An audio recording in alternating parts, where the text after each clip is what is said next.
دوباره بریم سراغ سوال بعد، یعنی سوال 36 از صفحه 22 جزوه.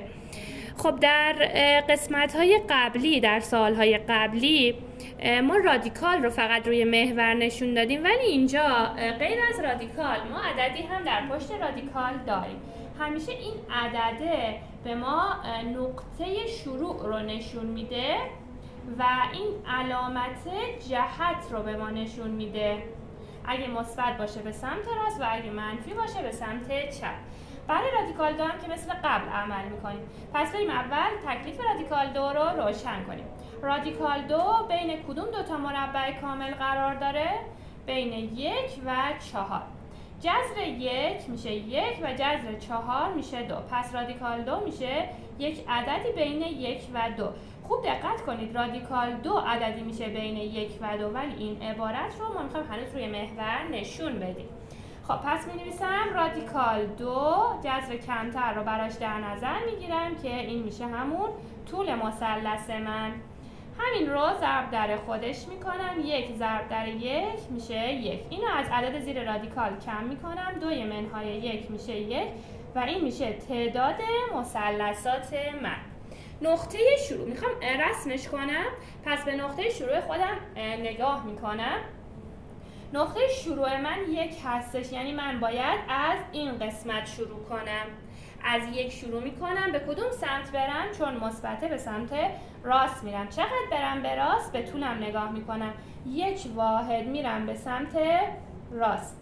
1 واحد میرم به سمت راست و این ضلعم که همیشه 1 واحده، این دوتا رو به هم دیگه وصل میکنم.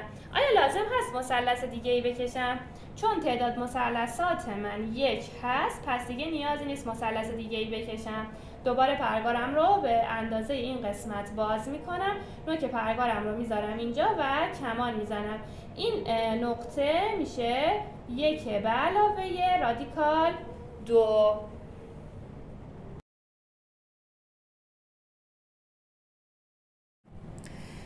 خب بخش بعدی از همین سوال عبارت دیگه ای رو به ما داده و گفته منهای 1 منهای رادیکال 2 رو نشون بدیم.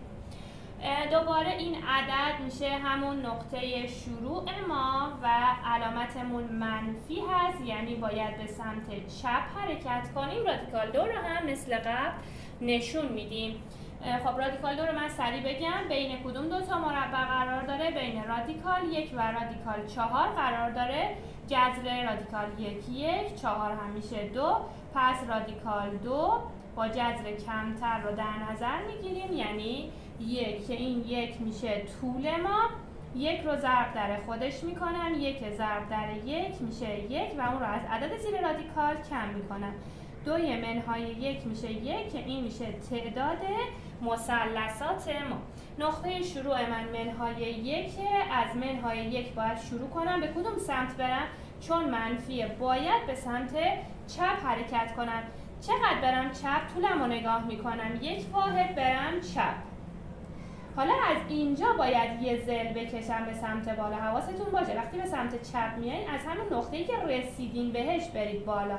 این دوتا رو با هم دیگه وصل میکنید. آیا لازمه مثلث دیگه ای رو بکشم؟ نه، چون تعداد مثلثات من یکی هستش.